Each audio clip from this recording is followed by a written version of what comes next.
Bueno, para empezar nuestro análisis de hoy, quiero que quienes nos escuchan imaginen a un rey con un poder absoluto. O sea, un hombre que tiene a su disposición un ejército letal, una red de espías implacable y básicamente el control total sobre una nación entera. Un nivel de control casi, digamos, asfixiante. Exacto, asfixiante.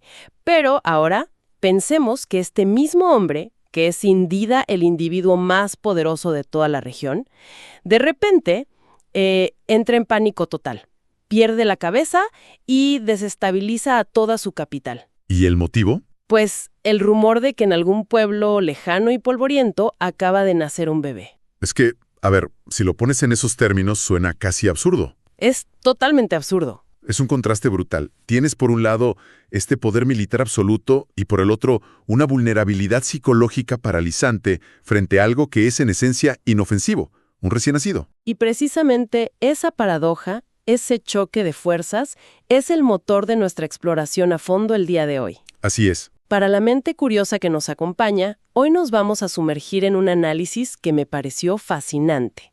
Está basado en un devocional en video que publicó Adrián Cepeda en su canal de YouTube. Ajá. Y este material lo que hace es desglosar el capítulo 2 del Evangelio de Mateo.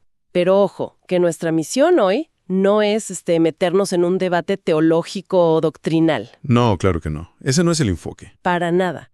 Lo que vamos a hacer es explorar cómo el creador de este video utiliza un evento narrativo histórico, el relato del nacimiento de Jesús, como una especie de, digamos, resonancia magnética de la psique humana. Me encanta esa metáfora de la resonancia magnética. Y la verdad es que es un texto que se presta perfectamente para eso. Sí, ¿verdad? Y creo que para entender por qué funciona tan bien, hay que mirar un poco el contexto. Totalmente.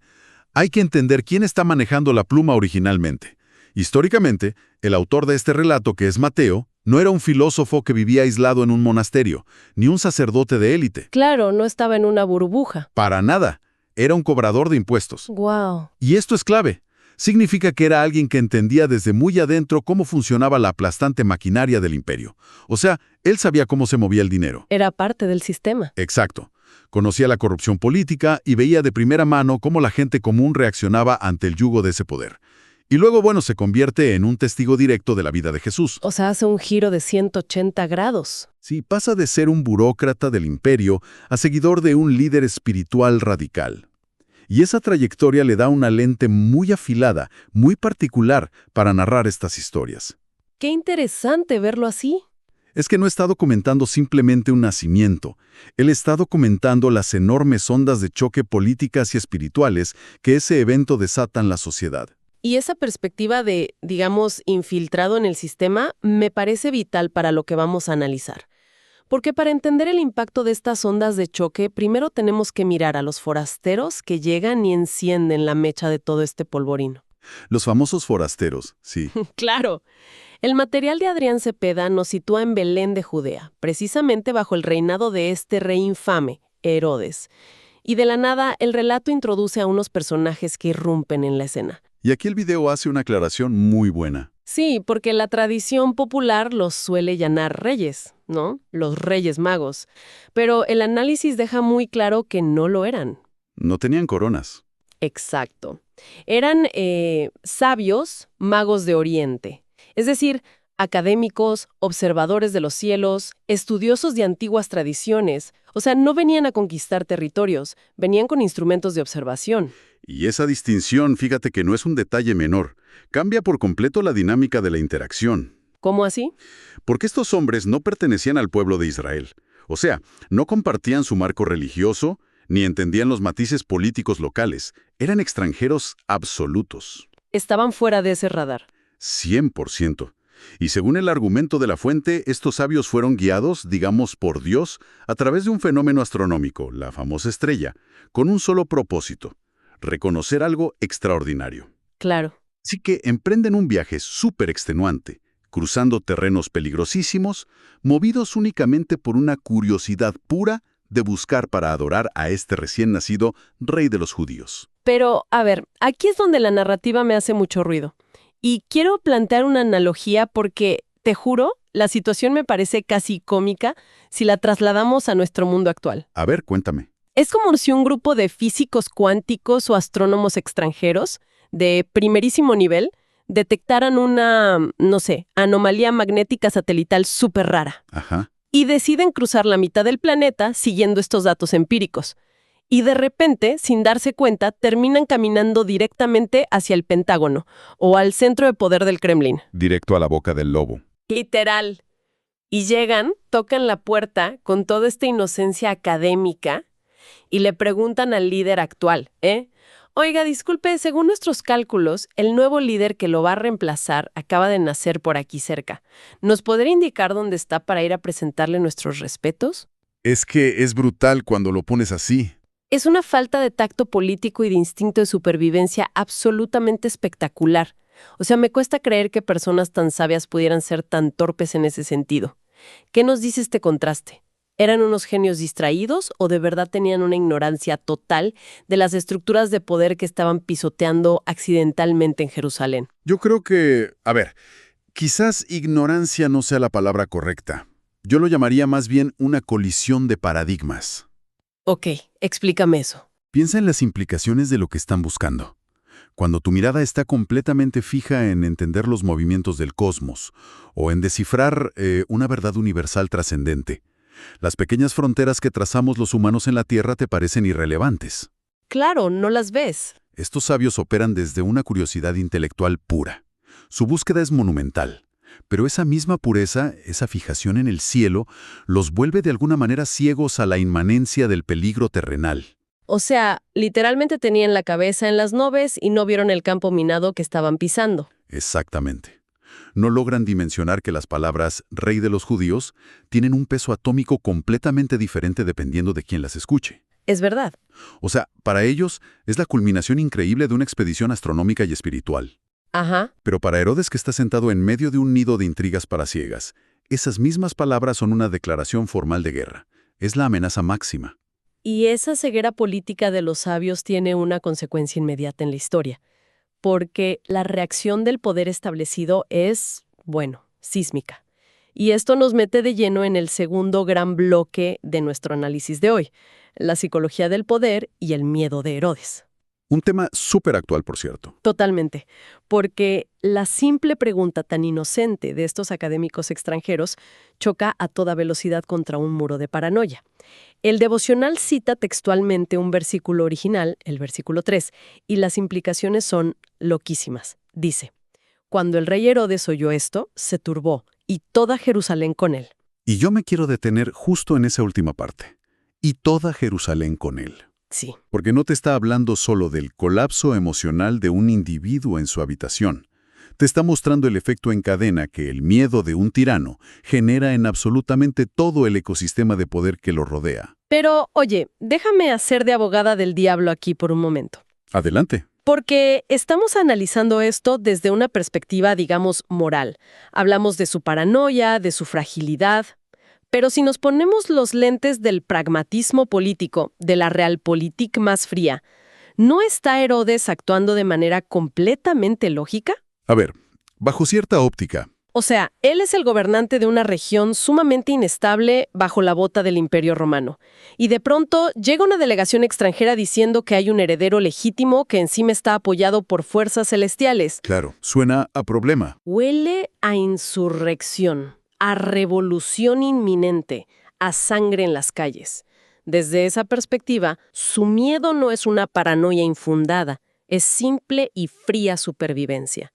Cualquiera en su posición buscaría neutralizar la amenaza, ¿no crees? Es un punto sumamente válido si analizas la mecánica fría del Estado, pero lo que la fuente de Cepeda propone es, digamos, escarbar un poco más abajo de esa superficie política para encontrar el motor psicológico real de todo esto. Ok, ¿y cuál sería ese motor? Es lo que comúnmente en ciencias políticas o en psicología se conoce como el dilema del dictador.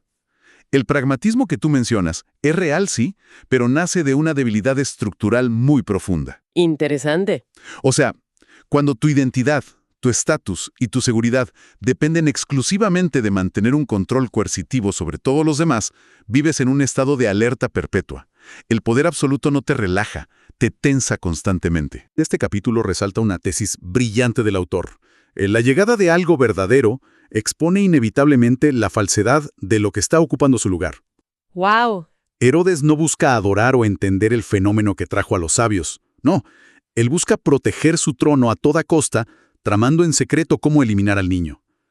La lección sobre la naturaleza humana aquí es súper profunda. Sí, porque nos habla de todos nosotros, de alguna forma. Totalmente. Cuando nos aferramos desesperadamente a una posición, ya sea un cargo político, una identidad pública o hasta el microcontrol de nuestras relaciones personales, cerramos nuestra mente por completo. Ese aferramiento calcifica nuestra visión del mundo. O sea, te vuelves rígido. Rígido. Y el resultado directo de esa postura defensiva es que cualquier novedad exterior, incluso un evento tan objetivo y, digamos, físicamente inofensivo como un bebé, se codifica mentalmente como una amenaza existencial, algo que debe ser erradicado sí o sí. Es como si la presencia de este evento actuara como, no sé, un líquido de contraste en un estudio médico. Se inyecta en el sistema y de repente todo lo que estaba oculto, todo el tejido enfermo del poder, brilla con una claridad brutal. Es una gran forma de verlo. Y la fuente argumenta algo muy similar, ¿no? Que la sola presencia de esta figura revela inmediatamente lo que hay en el corazón de los distintos actores. A algunos les despierta esta devoción pura, pero a otros, que sienten que tienen todo que perder, les despierta un rechazo activo, calculador y eventualmente muy violento. Y el texto original es implacable en mostrar ese contraste. Te presenta a un rey que está rodeado de consejeros, de riqueza, de ejércitos, pero que en el fondo está aterrorizado y tramando un asesinato. Su única respuesta ante lo desconocido es la destrucción. Es la anatomía perfecta de un ego frágil tratando de sobrevivir. ¡Qué fuerte! Pero bueno, el relato no se queda atascado en esos pasillos oscuros del palacio. Y aquí es donde la narrativa da un giro muy poderoso, que me encantó. Sí, la salida de Jerusalén. Exacto. Mientras el poder corrupto se queda atrás en la capital, consumido por su propio veneno, planificando desde las sombras, los sabios de Oriente logran salir de toda esa toxicidad.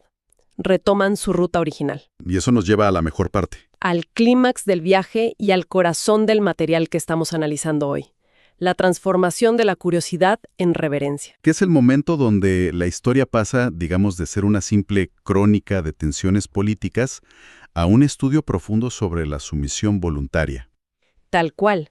Porque la fuente relata que estos magos, guiados nuevamente por su observación astronómica, finalmente llegan al lugar exacto y encuentran al niño y a su madre, María, en una casa. Y la descripción del versículo 11 marca el momento cumbre de toda la Odisea. ¿Es el punto de inflexión? Sí, porque al entrar no es que sacan sus instrumentos de medición o empiezan a tomar notas para ir a publicar a la academia en Oriente. El texto dice que se postran ante él y lo adoran. Se postran. Abren sus tesoros, los famosos regalos de oro, incienso y mirra, y se los entregan. Y Adrián Cepeda hace muchísimo hincapié en esto en su video. Él afirma que no trajeron simplemente curiosidad, trajeron adoración. Reconocieron que estaban frente a algo que exigía mucho más que una simple observación intelectual. Claro, el viaje por el desierto no era el objetivo final. El acto de doblar las rodillas al llegar era el verdadero destino. Así es. Y aquí, fíjate, es vital analizar el peso semántico y también físico de la palabra postrarse en el contexto de la antigüedad. A ver, explícame eso. O sea, no estamos hablando de un leve asentimiento de cabeza, como cuando saludas de lejos. Estamos hablando de hombres de un inmenso prestigio, riqueza, intelecto en su cultura, eligiendo deliberadamente arrojarse al suelo de tierra en una casa humilde. ¡Wow! Físicamente, postrarse es la postura máxima de indefensión humana. Estás exponiendo tu cuello, estás completamente imposibilitado para huir o para atacar. Te rindes. Te rindes. Psicológicamente, es una declaración que grita, reconozco que tú eres mayor que yo y despojo voluntariamente mi ego de toda su armadura. Eso me hace pensar en una línea muy delgada que todos cruzamos en algún momento cuando aprendemos algo nuevo. Hay una diferencia abismal entre el mero interés intelectual y la verdadera reverencia o entrega. Sí, son cosas muy distintas. Es como, no sé, la diferencia entre leerte una enciclopedia completa sobre la composición química del océano y tener el valor de tirarte de cabeza a las olas y sentir cómo la corriente te arrastra. Me gusta esa imagen. Porque el intelecto nos da la ilusión de control. Observamos el objeto de estudio a una distancia prudente, lo etiquetamos, lo categorizamos y seguimos siendo los dueños de nuestra realidad. Pero la reverencia, La reverencia te transforma. exacto, requiere que dejes que ese descubrimiento te cambie la forma en que vives. Si lo pensamos bien, los sabios podrían haber llegado, confirmado que su hipótesis astrológica era correcta, darse palmadas en la espalda por ser tan inteligentes y volver a casa intactos. Pero no lo hicieron. No, ¿por qué crees que el análisis pone tanto peso en el acto de postrarse como el opuesto definitivo a la postura de Herodes? Porque postrarse es la antítesis absoluta del aferramiento. Como tú decías, el interés intelectual te permite mantener tu soberanía. Si los sabios solo hubieran tomado notas, su ego habría salido ileso. Hasta engrandecido, te diría. Totalmente. Pero el análisis destila de este capítulo las dos posturas humanas fundamentales frente a lo trascendente. Por un lado, tienes a quienes, como el rey Herodes, tienen el corazón endurecido y operan desde la autopreservación y la hostilidad. Protegen su estatus a expensas de los demás. Los que controlan todo. Exacto. Y por otro lado, tienes a quienes, teniendo todo el conocimiento y el prestigio del mundo, poseen un corazón lo suficientemente humilde para reconocer cuando se encuentran ante una verdad superior. Y están dispuestos a reordenar sus prioridades. 100%. A rendir aquello que consideran valioso. Y esos tesoros de los que habla el texto, el oro, el incienso, son súper simbólicos. Porque rendir el tesoro hoy no significa necesariamente dar dinero, no. No, para nada. Es rendir nuestras credenciales, nuestro orgullo profesional, esa necesidad tóxica de tener siempre la razón, esa narrativa interna de que somos los directores exclusivos de nuestro propio universo. Esa es una ilusión muy fuerte. Y creo que este es el punto de anclaje perfecto para entrar en la fase final de nuestro análisis. Porque el material no se detiene en una simple disección del primer siglo. La parte más incisiva del video es cómo utiliza esta historia antigua como un espejo directo hacia la audiencia contemporánea. Hacia nosotros hoy. Exacto. Nos obliga a mirarnos en él. Que ese es el salto cualitativo de cualquier buena exposición de un texto antiguo. Llevar ese dilema histórico y ponerlo directamente en la sala de estar del siglo XXI. Nos pregunta, ¿cómo estamos respondiendo nosotros hoy frente a las verdades que nos incomodan o que nos desafían? Es una gran pregunta. ¿Nos acercamos a la vida solo con un interés intelectual frío, manteniendo nuestras defensas altas? ¿O somos capaces de reconocer que hay cosas que escapan a nuestro dominio? Y de hecho, plantea un dilema que yo creo que a todos nos toca alguna fibra. Sí, a ver. Nos pregunta si vivimos nuestros días tratando de mantener el control absoluto de nuestra existencia. O sea, operando como un pequeño Herodes moderno en nuestra oficina, en nuestra casa. Uf, qué fuerte eso del pequeño Herodes moderno. Es que piénsalo, eliminando cualquier cosa que perturbe nuestros planes, nuestra agenda. ¿O tenemos realmente la capacidad de rendirnos con humildad? Y el devocional culmina este análisis de una forma muy práctica, con una oración guiada muy reflexiva, Ajá. pidiendo ayuda para no vivir asfixiados únicamente por ambiciones materiales y por esta ansiedad crónica del día a día, sino para que las acciones cotidianas reflejen más obediencia y confianza. Y bueno, como parte de la dinámica propia de este formato digital, la fuente también invita abiertamente a su comunidad a interactuar, ¿verdad? Sí, sí. Anima a quienes escuchan a enviar peticiones especiales de oración a un correo específico que es oraciones@semo.com.ar. Oraciones@semo.com.ar. Exacto. Y además, bueno, les pide que se suscriban al canal y que dejen un comentario. Lo que me parece sumamente interesante de esta aplicación moderna es cómo invierte por completo el paradigma actual del éxito que tenemos en la sociedad. ¿En qué sentido lo invierte? Porque vivimos en una era que idolatra el control. O sea, tú eres exitoso en la medida en que controlas tu agenda, tu dieta, tus finanzas, tu imagen pública en redes sociales. Todo. Sí, tienes que ser el manager de tu propia vida. Tal cual. Y el estrés epidémico de nuestra época viene precisamente de esa ilusión de que podemos, y debemos, gestionar cada pequeña variable de nuestra existencia. ¡Qué agotador! Lo que el análisis extrae de este relato antiguo es que esa necesidad compulsiva de controlarte a ti y a tu entorno es en realidad un síntoma de terror interno. Claro. Es la postura de Herodes. Es vivir constantemente a la defensiva.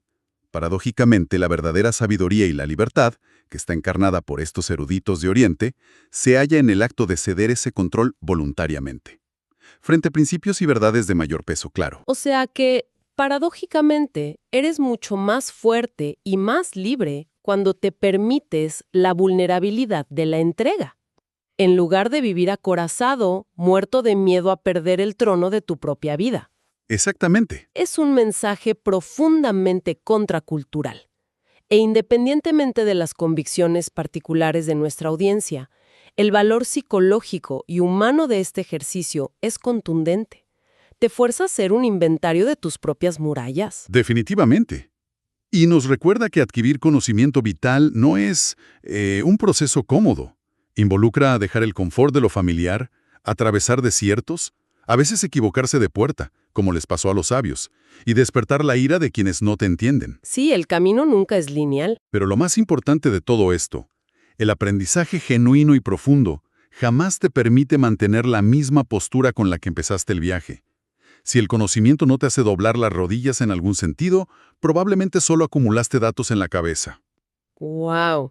Si el conocimiento no te hace doblar las rodillas, solo acumulaste datos. Qué tremenda frase para encapsular el viaje de hoy. Gracias. Y bueno, para ir cerrando nuestra inmersión en estas fuentes, hagamos un rápido recorrido del terreno que hemos mapeado. Perfecto. Arrancamos con la llegada disruptiva de estos académicos orientales, que venían persiguiendo una verdad astronómica, pero tropezando ciegamente con un nido de víboras políticas. Analizamos cómo esa simple pregunta desencadenó una tormenta de paranoia en Herodes. Y cómo eso desnudó que el poder absoluto engendra la máxima debilidad psicológica, el terror a perder el control. Exacto. Luego pasamos a desmenuzar el contraste central de la obra. Esa diferencia crítica entre el simple consumo intelectual de información que mantiene intacto nuestro ego, frente al acto físico y espiritual de la reverencia. Que te exige sumisión, vulnerabilidad y un cambio radical de prioridades. Y terminamos viendo cómo el creador de este material logra que una narrativa de más de 2000 años se vuelva un diagnóstico súper preciso de la ansiedad y el microcontrol que nos asfixia a todos en la actualidad. Es un recorrido súper completo. Pero antes de apagar los micrófonos y despedirnos, me gustaría dejar a nuestra audiencia con un pensamiento provocativo final. A ver, adelante. Una idea que surge de estos textos, pero que nos reta en nuestra rutina diaria. A lo largo de esta exploración, hemos visto cómo el encuentro con algo verdaderamente superior y auténtico nos obliga a una elección binaria. Ajá. O elegimos la humildad de entregarnos, o la hostilidad feroz para preservar nuestro estatus. Así que para quienes nos escuchan, les dejo esto para que lo piensen. Atentos. ¿Qué verdades incómodas, relaciones genuinas o nuevas ideas en su propio día a día están intentando eliminar o ignorar subconscientemente, tal como lo hizo Herodes, simplemente porque amenazan la frágil ilusión de que tienen el control absoluto sobre sus vidas? Uf. Es una pregunta que requiere muchísima honestidad para responderse. Sin duda alguna, hay que mirarse mucho al espejo para contestarla. Y con eso, amigos, llegamos al final. Gracias a todos por acompañarnos en esta exploración a fondo. Ha sido un placer. Hasta la próxima.